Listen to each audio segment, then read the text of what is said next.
Hey guys, thanks for tuning back in. If you tune into our podcast every week, you know that we don't only take you to places around Florida virtually, but we like to pair every episode with a cocktail so you can drink along with us. So today we got a special delivery from our friends over at Big 5 Rum, and we're gonna try out 3 of their flavors that we're gonna be pairing along with some episodes later this month. So don't forget to hit that subscribe button so you don't miss any recipes, and stay tuned for a tasting.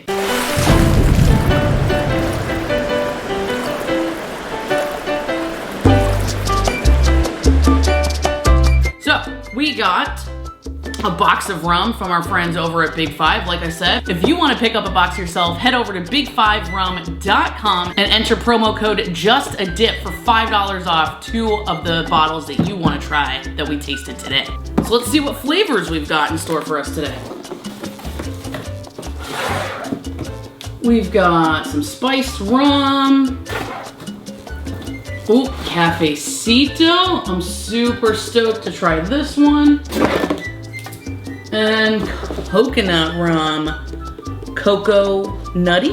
So before we open these bad boys up, I wanted to give you a little backstory on Big 5 Rum. We found these guys because we were looking for some more rums or tequilas that were made in Florida. If you listen to our show a couple months ago, you know we were using a lot of Papas from down in Key West, and these are actually bottled in Newport Richey, Florida. So if you look at the bottle itself, it's got some really cool retro style design on the front. It gives you the flavor right here at the bottom, and then the produced and bottled in Florida, which is what we love to see. Here for the spice rum, it says all natural allspice, clove, nutmeg, vanilla, and orange spices. Sounds delicious. And then on the side, it's got this little note from Big 5 Rum, so let's read it. It says, in the 1950s, Havana society raised its rum drinks at grand social clubs, and there were no bigger clubs than the Big 5. The Vedado Tennis Club, the Miramar Yacht Club, the Biltmore Yacht and Country Club, the Havana Yacht Club, and the Casino Espanol. Big 5 Rum celebrates the breezy, cosmopolitan leisure of those clubs and the Cuban spirit that flowed through them. So if you've ever been to South Florida, you know there is so much Cuban culture everywhere. There's even a little Havana if you go down to Miami. So sometimes there feels like the lines get blurred between what Havana is and what certain parts of Florida are. So the flavor profiles that you're used to in Florida and Havana are totally gonna blend. You know, if you're not like us and you don't make, cocktails for 4 or 6 every Friday night, then I think the way that a bottle looks on your shelf or on the bar is really important. So while the spice rum and the Cafecitos are obviously darker, what's neat is here on the coconut bottle, if you flip it over, you can actually see on the inside behind the label a map of old Florida, and you can see how close the tip of the peninsula is to Cuba. It's only 90 miles from the southernmost point in Key West. So we're neighbors. So the bottles are beautiful, the backstory is pretty cool, and they're made in Florida. So checks all those boxes, but let's be real, nothing matters except how these taste and what they're gonna be like in a cocktail. So let's go one by one and see if we can pick a favorite. So I'm gonna start us out with the coconut. I think that makes the most sense because it's gonna be sweeter. And since it's a silver rum, it's gonna be a little bit more mild. All right, so coconut first. You know, you can chill rum for sure, but I think when you're doing a tasting to really get all the notes and get an idea of the flavor, especially if you're gonna mix it in something, I think you wanna sip it at room temperature. So it smells mildly coconutty. So I'm hoping this isn't too sweet, especially if you're thinking about putting it in a cocktail. You wanna be able to control the sweetness and not have it be too overwhelming. Wow, that is really smooth. I'm gonna take another sip. This is probably my favorite coconut rum I've ever had, I'm not kidding.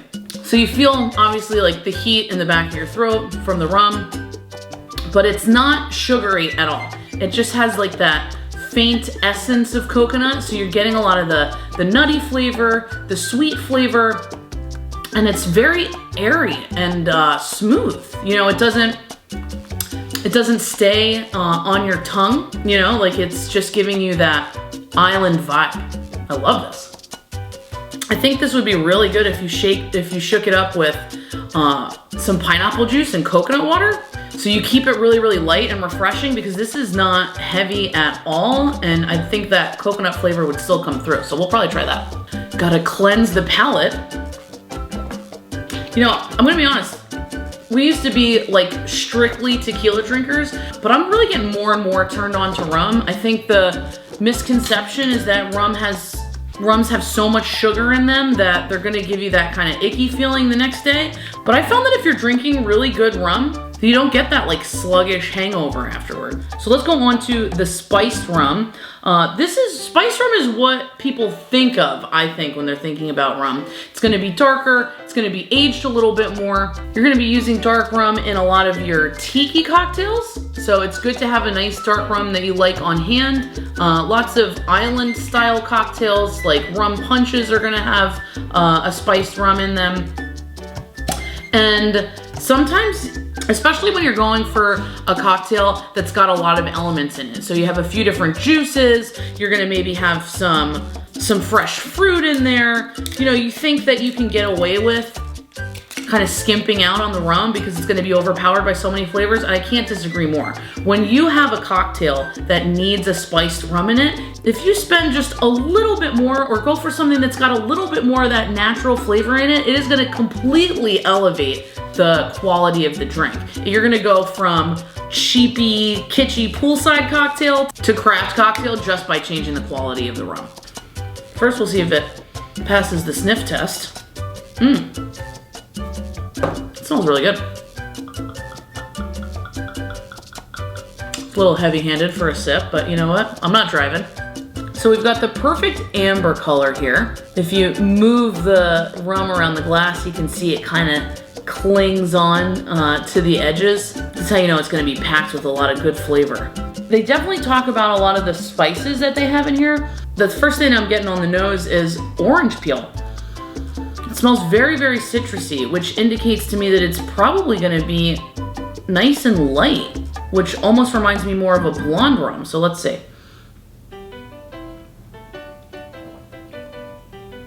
Wow. That's delicious.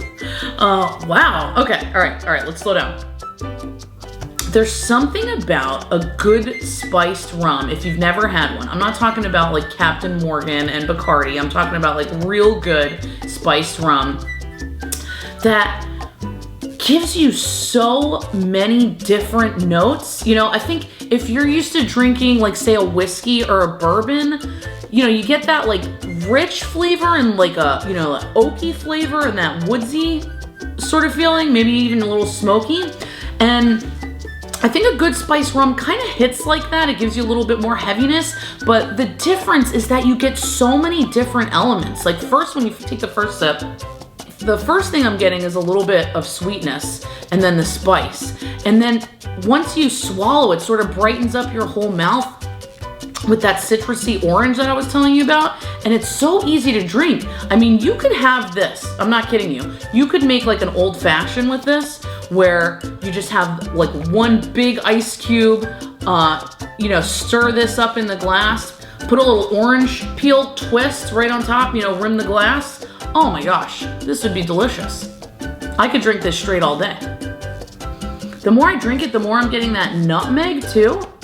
This would be really good around the holidays. But you know, I think what's so cool about spiced rum is that it really tells a story, you know? We're so much about looking at history and the people that have come through all these different locales all across the state. And rum is one of those things where it's like, this rum has seen things, you know what I mean? There's so many different pieces of this that every time you sip it, you're gonna get a little bit more and a little bit more. I'm very impressed. For the price point of these bottles, the flavor's insane. Cheers. Gotta hydrate between rounds, right guys? You know, it's too hot. Not the rum, but outside, it's too hot. So when we first found out about Big Five Rum, obviously we were excited that they were made in Florida. They had the cool Havana backstory and all that, but I'm not gonna lie.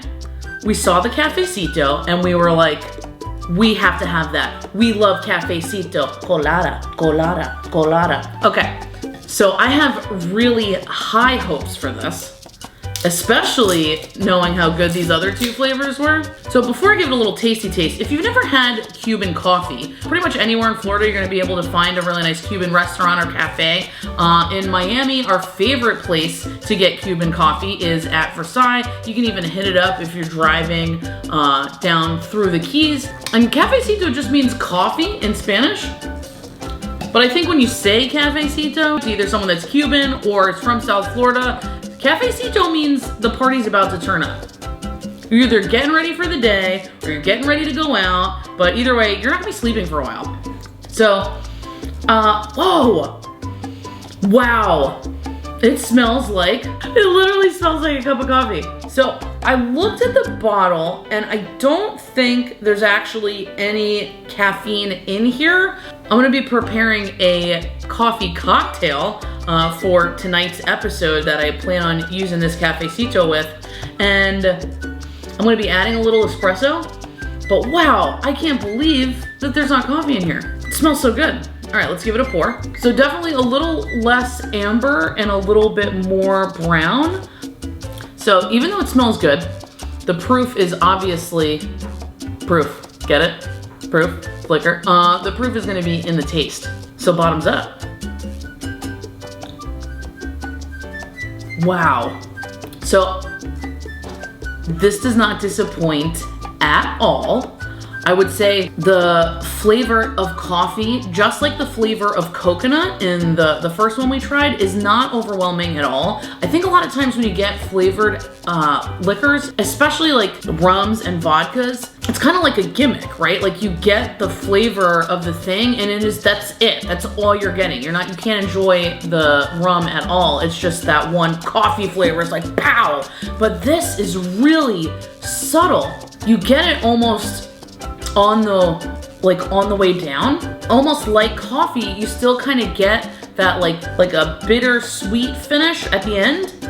It's incredible. So I've got to say, like I said in the beginning of the video, we had every intention of taking each one of these and making a cocktail out of them and using them to be like the star of the show. But if you're not super big on making cocktails or you feel intimidated by doing the craft scene at home, every single one of these would be perfect on their own. I think you just would need, some kind of complement to amplify it a little bit. Like with the spiced rum, I would totally do orange and maybe a little bitters, but you could just serve it over ice with a little orange. The coconut, same thing. You could just maybe add one juice and the rum to your taste and it's gonna be delicious. And with this, if you serve this just over ice, with a little milk or cream, you could drink this like an iced coffee. Oh my gosh. Take it to work with you, no one would even know. I am so impressed. And I'm not just saying that because I've had 3 shots of rum so far. All right, so the goal here was to pick a favorite. And this is gonna be really tough because honestly, I was like, don't care about these. All I want is the Cafecito, and I'm glad I tried it last. It definitely has the strongest flavor profile that kind of sticks with you on your palate. But man, okay, all right, okay. So if you are a rum connoisseur and you're looking for just another nice rum to add to your liquor cabinet, I'd probably go with the spice first and the Cafecito second. If you're into lighter, maybe fruitier cocktails, or you just want something really nice to look on your liquor cabinet that you can pull out and maybe add to some of your favorite recipes, I think I'd go with the coconut. You could even display it backwards and people are gonna think that that's really awesome, or even illuminate it from underneath and it's gonna look amazing. But then the Cafecito, for real, obviously, you know that this is the one I was looking forward to. This, I've never had anything like this. I mean, there's obviously like coffee liqueurs and other coffee flavored spirits that I've tried, but this for real tastes just like Cafecito. I don't know how I'm gonna do with just this one bottle. I'm probably gonna have to get a few more because I feel like this is something that I'm always gonna wanna have in the liquor cabinet. This is awesome. I can't wait to make some cocktails out of these. So if you wanna drink along with us for the next few episodes, don't forget to head over to big5rum.com, enter promo code JUSTADIP so you can get $5 off 2 bottles, but you should probably get all 3 because these are pretty freaking awesome. Don't forget to hit that subscribe button so that you can make some cocktails along with us and travel to all of our favorite places in paradise. Thanks for hanging out with me today, guys. Cheers. Da da da da da da da da da da da. Just makes me want to dance, you know?